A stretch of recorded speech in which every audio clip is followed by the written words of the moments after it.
Welcome to the Get Productive podcast. I am Detola your host and productivity coach. Join me as we explore powerful tips and proven strategies to boost your productivity.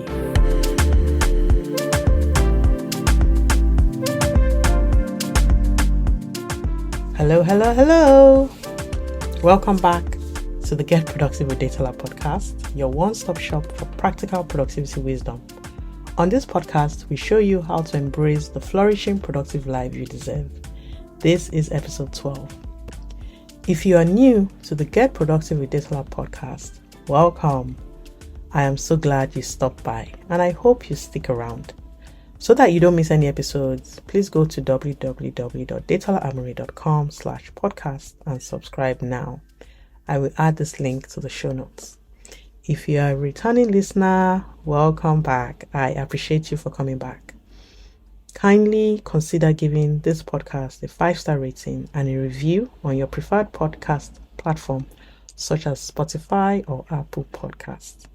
This will enable more people to see or to become more aware of this podcast. 2 weeks ago, we embarked on a 3-week series exploring the intersection of grief and productivity. In episode 10, we looked into the topic beyond bereavement, managing grief and maintaining productivity. And last week, we examined the true cost of grief, unseen impacts on productivity. The positive feedback I've received on this episode so far highlights the significance and relevance of this topic. If you haven't had a chance to listen to episodes 10 and 11, I highly recommend that you do so. Today, we're concluding our exploration of grief in the workplace. In this episode, we'll look into building a grief-aware workplace. We shall discuss some strategies for organizations to create a supportive and compassionate environment for grieving employees. And then at a high level, we'll look at the grief awareness workplace training that I mentioned last week and 2 weeks ago. Some time ago, I did a survey on LinkedIn asking people who had experienced loss if they received any type of formal grief support from their employer. Now, 65 people responded to this survey, and this was the result. 22% of the people who responded said yes, they received formal grief support from their employer and it really helped them. 6% said yes, they received help, but it didn't help them much. And then a whooping 69%, I beg your pardon, said no, they did not receive any formal grief support from their employer. Wow, that number is huge. Now, I know you might say, oh, well, it was only 65 people who responded to the survey, so the results are not that, valid. Okay, that's fair. So I decided to go check the Sue Ryder Grieve in the Workplace reports. This was done in 2022. They probably have a newer report done, but this was the information I could easily find. And the report highlights the lack of communication and awareness regarding grief and bereavement in the workplace. Only 30% of employees that they surveyed reported receiving communication from their organization's leadership about grief or bereavement in the past year. And only 32% were aware of their employer's bereavement policy. This absence of communication can lead to feelings of isolation, lack of support, increased stress for the grieving employee, which will go on to affect their productivity, engagement, and job satisfaction. In the current landscape, shaped by post-COVID realities and recent events in the UK in 2024, as at the time of this recording, it is now imperative, now more than ever, to adopt a fresh perspective on grief and loss. Change remains a constant. And as I mentioned in episode 10, grief is the conflicting feelings caused by the end of or change in a familiar pattern of behavior. Consequently, organizations that fail to prioritize employee well-being, and this is not just mental health, but also emotional health, in light of continuous change, are setting themselves up for failure. So to address this issue, organizations need to prioritize open and empathetic communication about grief and bereavement. Organizations should offer flexible leave options beyond the standard bereavement leave, which truly is not enough. They should allow employees to gradually return to work with a reduced workload or flexible hours. They should consider extending leave periods in exceptional circumstances. It is really crucial that bereavement policies are clearly communicated and easily accessible to all staff members. Also, there is a key need to train staff across board in every organization on the subject of grief sensitivity.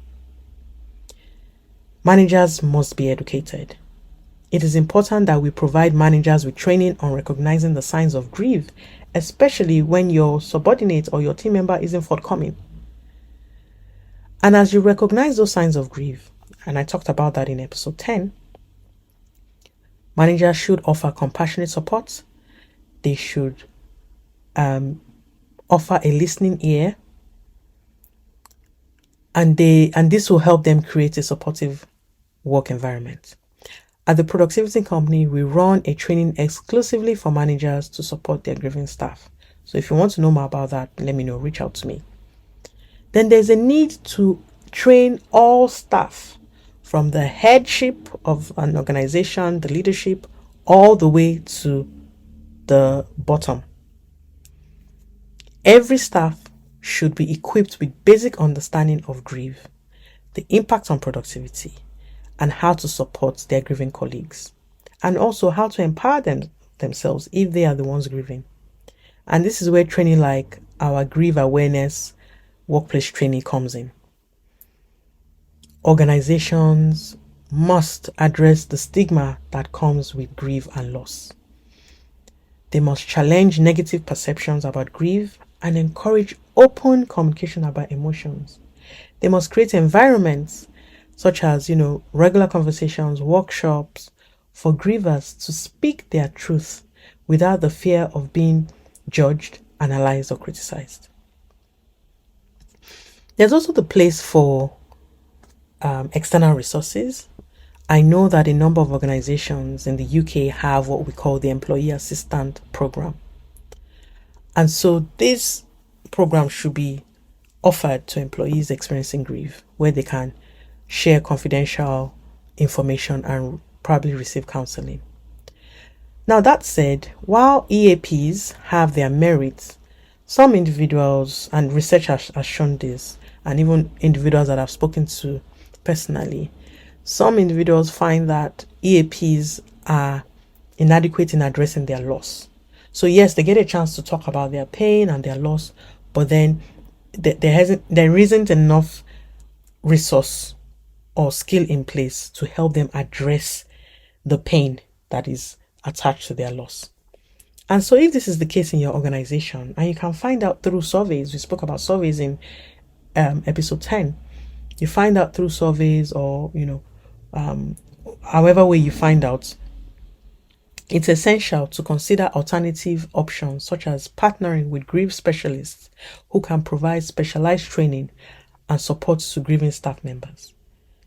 At TPC, not only do we educate managers, but we also have a team of grief specialists that can support your staff that may be grieving. Our grief awareness workplace training, where we provide strategies for resilience and productivity, has been created to further support your organization in creating a compassionate and supportive environment. The training will equip all staff, from CEOs to managers to HR professionals, other staff members, with the tools and knowledge to effectively support grieving employees and mitigate the impact of grief on productivity. Now, what are some of the benefits of doing this grief awareness workplace training? It's a 60-minute training done online, and some of the key benefits are you get to develop empathy and understanding for grieving employees. Because the truth is, sometimes if you've not walked in someone's shoes, you might not be able to empathize with them, but we'll show you the skills on how you can empathize and understand a grieving employee. You'd also learn strategies to support these employees during difficult times. You learn how to implement effective policies. So this is, more for HR. Learn how to effect policies and procedures for managing grief in the workplace. There's also that added benefit of mitigating the financial impact of grief on productivity. And overall, you get to create a compassionate and supportive work environment where people are grief aware and grief sensitive.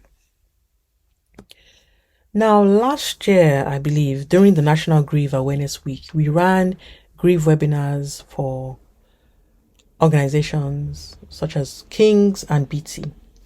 And I wanted to share a summary of what the feedback we got from both organizations.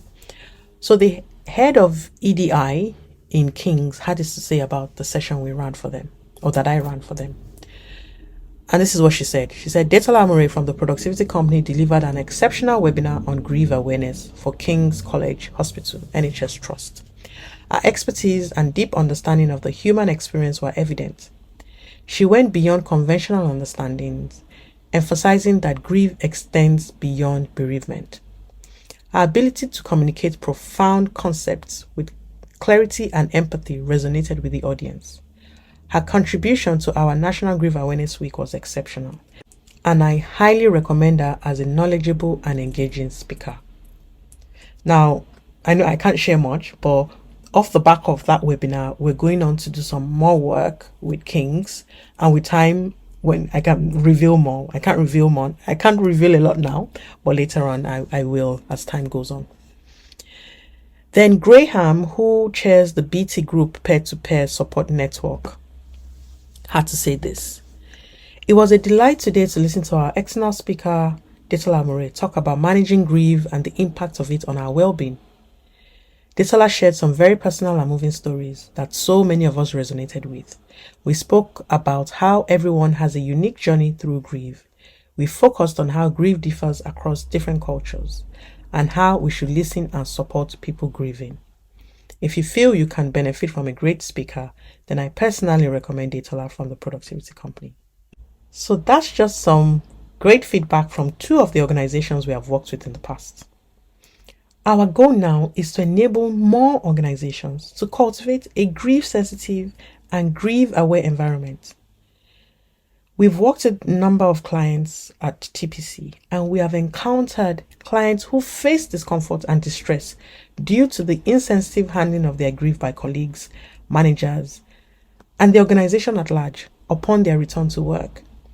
Some of them have had to resign because of this experience, which further compounded their grief. So you can see that it is in everyone's best interest to be grief aware.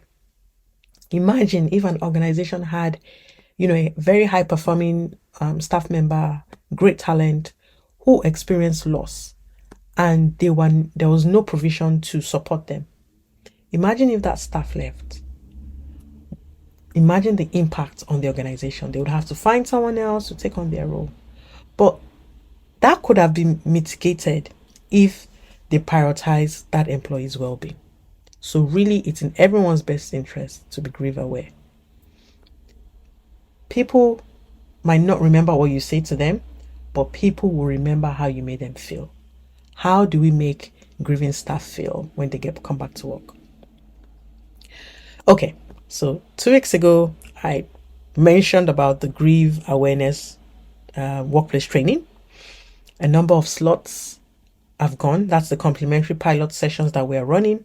And so if you're keen on attending one of those sessions, or you're keen on offering one of those sessions in your workplace because it's per organization, kindly visit the training registration page. The link will be in the show notes. You can find more information or register by September 30th, which is 5 days from the date this episode will be published. If you're listening to this on September 25, you only have a few days to book your complimentary session. So let's begin to conclude. I hope you've really found these episodes useful.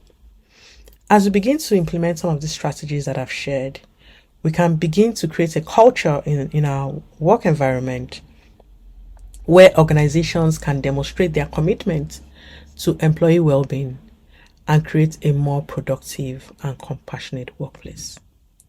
I'd love to hear your experience around grief, if you've experienced any kind of loss and how you felt it was handled by your organization. You can send me an email to hello@detolaamory.com, or you can leave a comment in any of the podcast platforms you're listening on. I would really love to hear from you. So, as we wrap up this episode, remember, do your part to create a grief-aware workplace.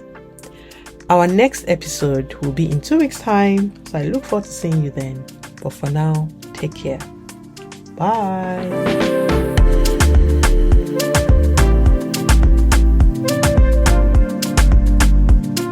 Thank you for joining me on this episode of the Get Productive podcast. Till next time, stay blessed.